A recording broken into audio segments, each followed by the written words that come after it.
আপনার ফিজিও শেষ পর্যন্ত যেতে পারেনি, এখন একটা মানে অস্ট্রেলিয়ায় আর কি কাজ করছে এমন একজন বাংলাদেশিকে, একজন মেল ফিজিওকে রাখা হচ্ছে।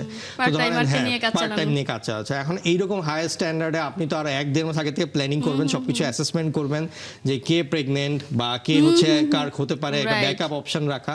সো এইগুলো আসলে একটা বৃহৎ ভাবে প্ল্যানিং করতে হয় না, আমাদের দেশে আছে প্ল্যানিং করার হবে, চিন্তার অভাব। বাটলার তার প্রেস কনফারেন্সে যাওয়ার আগে বলেছিল যে বাংলাদেশের অনেক ফুটবল কর্তাই আসলে ফুটবলটা বুঝে না। এখন মানে বাটলার যাওয়ার পরে অনেক কর্তাই এসে প্রেস কনফারেন্স বা মিডিয়ার সামনে কথা বলছে, আসলে সেটার মাধ্যমে পরিষ্কার হয়ে যাচ্ছে আসলে যে কে ফুটবলটা বুঝে, কে ফুটবলটা বুঝে না। এই ক্ষেত্রেও যে বাটলার সঠিক, এটাও আসলে বলতে হবে।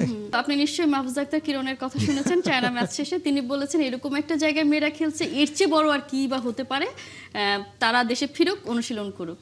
মানে ইজ ইট ওকে?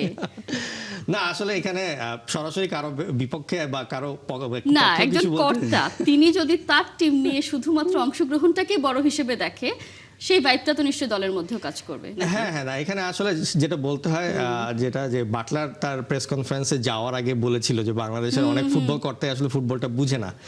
এখন মানে বাটলার যাওয়ার পরে অনেক কর্তাই এসে প্রেস কনফারেন্স বা মিডিয়ার সামনে কথা বলছে, আসলে সেটার মাধ্যমে পরিষ্কার হয়ে যাচ্ছে আসলে যে কে ফুটবলটা বুঝে, কে ফুটবলটা বুঝে না। এই ক্ষেত্রেও যে বাটলার সঠিক, এটাও আসলে বলতে হবে। এবং বাটলার তো আরো একটা কথা বলেছেন যে সুযোগটা তারা দাবি করেছিলেন বা তারা পাওয়ার কথা ছিল, সেগুলো আসলে পায়নি। মানে কোনো রকমে হয়নি, দায়ের সাথে গোছের একটা ট্রেনিং ছিল, অনুশীলন ছাড়াই চলে গেছে। আপনার একটা রিপোর্টও পড়ছিলাম যে দলের সাথে কোনো ফিজিও নেই। মানে আপনার ফিজিও শেষ পর্যন্ত যেতে পারেনি, এখন একটা মানে অস্ট্রেলিয়ায় আর কি কাজ করছে এমন একজন বাংলাদেশিকে, একজন মেল ফিজিওকে রাখা হচ্ছে।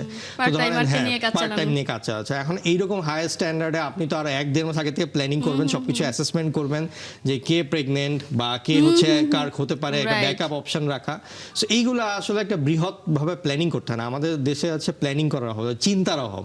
আমরা আসলে চিন্তা করি কম, আমরা সবাই শুধু দৌড়াচ্ছি। তো এই জায়গাটা একটু চিন্তা করতে হবে, কারণ ফুটবলে নামার আগে অনেক বেশি চিন্তা করতে হয়, তাহলে দেখবেন যে সমস্যাগুলো কম হবে।